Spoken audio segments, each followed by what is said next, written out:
आज हमें करना है बैलेंस केमिकल इक्वेशन क्या होती है। जो हमारा टॉपिक नंबर 2 है केमिकल रिएक्शन एंड इक्वेशन का। तो equation in which number of atoms of element in both side of equation is equal. Reactant side और प्रोडक्ट साइड दोनों में एलिमेंट के एटम्स की संख्या बराबर होगी, उसको हम कहेंगे बैलेंस्ड केमिकल इक्वेशन। जैसे आप देखें जिंक और सल्फ्यूरिक एसिड का रिएक्शन हुआ, क्या बन गया, जिंक सल्फेट और हाइड्रोजन गैस निकल गया। इस रिएक्शन में रिएक्टेंट साइड में एक जिंक है, प्रोडक्ट में भी एक जिंक है। रिएक्टेंट साइड में 2 हाइड्रोजन है, प्रोडक्ट में भी 2 हाइड्रोजन है। रिएक्टेंट साइड में 3 सल्फर है, प्रोडक्ट में भी एक सल्फर है, प्रोडक्ट में भी एक सल्फर है। रिएक्टेंट साइड में 4 ऑक्सीजन है, प्रोडक्ट में भी 4 ऑक्सीजन है। अब तो इस वाले रिएक्शन में सारे ही जितने एलिमेंट रिएक्टेंट साइड में है उतने ही एलिमेंट प्रोडक्ट साइड में भी है। अब देखते हैं अनबैलेंस्ड केमिकल इक्वेशन क्या होती है। तो equation in which number of atom of element in both side are unequal. दोनों साइड बराबर नहीं है एटम्स की संख्या एलिमेंट्स की, उसको हम कहेंगे unbalanced equation, also called skeletal equation. Unbalanced equation को स्केलेटल इक्वेशन भी कहा जाता है। एग्जांपल देखिए, एक रिएक्शन है Fe प्लस H2, आयरन और पानी का रिएक्शन कराया, क्या बन गया, Fe3O4 प्लस H2। ये रिएक्शन है। इस रिएक्शन में Fe रिएक्टेंट साइड में एक ही है पर प्रोडक्ट साइड में 3 हो गया, अलग अलग हो गए। ऑक्सीजन रिएक्टेंट साइड में एक ही है, प्रोडक्ट साइड में 5 हो गया, अलग अलग हो गए। हाइड्रोजन रिएक्टेंट साइड में 2 ही है, प्रोडक्ट साइड में 2 हो गए, अलग अलग हो गए। तो ये रिएक्शन जो है हमारी क्या हो गई, आपकी अनबैलेंस्ड केमिकल इक्वेशन। तो बैलेंस्ड केमिकल इक्वेशन में रिएक्टेंट और प्रोडक्ट साइड दोनों में एटम्स की संख्या बराबर होगी। अनबैलेंस्ड केमिकल इक्वेशन में रिएक्टेंट और प्रोडक्ट दोनों में एटम्स की संख्या बराबर नहीं होगी। The reaction in which the elements atoms of elements are equal on both side are called balanced chemical equation, and the reaction in which atoms and element on both side of equation are unequal, it is called unbalanced equation. Second चीज, unbalanced equation is also called skeletal equation. Unbalanced equation को skeletal equation भी कहा जाता है। अब हम देखेंगे कि unbalanced equation है तो उसको बैलेंस कैसे करना है। इसको जब तक स्क्रीनशॉट ले लो।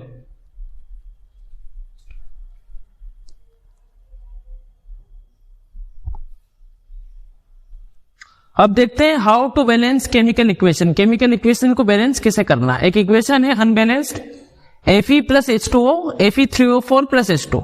सबसे पहले स्टेप में आपको ब्रैकेट बनाना है, इन सब के आसपास ब्रैकेट बना दो, मैंने बना दिया।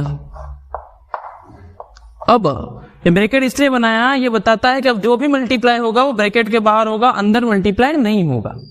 सेकेंड, आपको टेबल बनानी है जिसमें एक तरफ लिखना है एलिमेंट्स कौन कौन से दिख रहे हैं, Fe दिख रहा है, हाइड्रोजन दिख रहा है, ऑक्सीजन दिख रहा है। फिर लिखना है रिएक्टेंट, उनकी संख्या। अब देखो यहाँ पे रिएक्टेंट साइड में 1 आयरन है तो 1 लिख दिया, प्रोडक्ट साइड में 3 आयरन है तो 3 लिख दिया। इसे सबकी हमने लिख दी। अब क्या करना है, आपको उस एलिमेंट को मल्टीप्लाई करना स्टार्ट करना है जो सबसे ज्यादा मात्रा में हो, सबसे ज्यादा संख्या में हो। इधर देखो, ऑक्सीजन सबसे ज्यादा 4 है, प्रोडक्ट साइड में ऑक्सीजन है 4, रिएक्टेंट साइड में ऑक्सीजन है 1। तो आप क्या करो, रिएक्टेंट साइड में 4 का मल्टीप्लाई कर दो। किसमें मल्टीप्लाई किया, ऑक्सीजन में। अब रिएक्टेंट साइड में किया है तो यहां पे क्या होगा, 4 का मल्टीप्लाई, Fe प्लस 4 H2। बाकी रिएक्शन ऐसे लिख दो आप, Fe3O4 प्लस H2। अब यहां पे देखो 4 2 जा 6 हाइड्रोजन भी तो हो गए, ऑक्सीजन तो हमारे बराबर हो गए पर हाइड्रोजन गड़बड़ हो गए, 4 2 जा 6 हो गया। तो रिएक्टेंट साइड में भी हमको 4 का मल्टीप्लाई करना पड़ेगा, क्योंकि इस कंपाउंड में बाहर 4 का मल्टीप्लाई हुआ तो अकेले ऑक्सीजन में नहीं हुआ, हाइड्रोजन में भी हुआ है, तो आपको दोनों में मल्टीप्लाई करना पड़ेगा। अब हाइड्रोजन हो गया हमारे 6, पहले बराबर थे अब 6 हो गए, तो इसको बैलेंस करना पड़ेगा। तो यहाँ 6 हो गए तो मैं काम करो, इस हाइड्रोजन में 3 का मल्टीप्लाई कर दो प्रोडक्ट साइड में, ये भी क्या हो जाएगा 6। तो मैंने क्या किया, ये वहां पे ब्रैकेट था और यहाँ पे 3 का मल्टीप्लाई कर दिया, कितना हो गया 3 2 6। ठीक है, ये तो बैलेंस हो गया। बचा Fe प्रोडक्ट में 3 है, यहाँ पे 1 है। मैं वो एक काम करता हूँ, 3 का मल्टीप्लाई कर देता हूँ, क्या आएगा 3 हो जाएगा। तो मैंने यहाँ पे भी क्या लिख दिया 3 का मल्टीप्लाई कर दिया। फाइनल रिएक्शन क्या बनी, 3Fe plus 4H2O, Fe3O4 plus 3H2। इस रिएक्शन में जितना रिएक्टेंट है उतना ही प्रोडक्ट भी है, तो ये बैलेंस इक्वेशन हो गई। ठीक है, ये जो मेथड हमने किया इसको कहा जाता है हिट एंड ट्रायल मेथड। इस मेथड का नाम है hit and trial method. Multiply कर करके आपको बैलेंस करना होगा इसको। अब क्यों करते हैं, वाई क्यों किया हमने इसको balance, to prove law of conservation of mass. Law of conservation of mass को प्रूव करने के लिए, क्योंकि law of conservation of mass कहता है कि मास के neither be created nor be destroyed. Mass को ना तो क्रिएट किया जा सकता है ना डिस्ट्रॉय किया जा सकता है। इसीलिए अब देखो इस रिएक्शन में से 3 प्रोडक्ट में बन गया तो 3 आए कहां से, और यहाँ पे ऑक्सीजन अगर 1 है तो यहाँ 4 कैसे आ गए।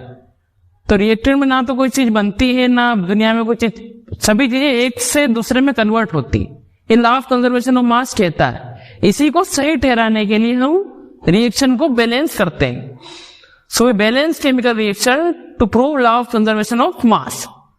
एक बार वापस रिपीट कर दो, law of conservation of mass क्या कहता है कि मास के neither be created nor be destroyed. Quick revision लेते हैं। पहला के बैलेंस केमिकल इक्वेशन क्या होती है। बैलेंस केमिकल इक्वेशन वो होती है जिसमें रिएक्टेंट साइड और प्रोडक्ट साइड दोनों साइड में एटम्स और एलिमेंट्स के एटम्स की संख्या बराबर होगी। अनबैलेंस केमिकल इक्वेशन क्या होती है, इसमें रिएक्टेंट और प्रोडक्ट साइड दोनों में एलिमेंट्स की संख्या बराबर नहीं होगी।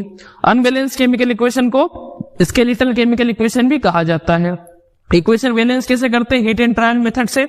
पहले आपको ब्रैकेट बनाना पड़ेगा, फिर टेबल बनाना पड़ेगा, एक साइड एलिमेंट लिखो, फिर रिएक्टेंट कितने हैं वो लिखो, प्रोडक्ट लिखो, फिर मल्टीप्लाई करके देखो और उनको बैलेंस करो। ठीक है, अब क्यों करते हैं हम बैलेंस रिएक्शंस को, to prove law of conservation of mass, जो कहता है कि मास के neither be created nor be destroyed. Mass को ना तो क्रिएट किया जा सकता है ना ही डिस्ट्रॉय किया जा सकता है। राधे राधे।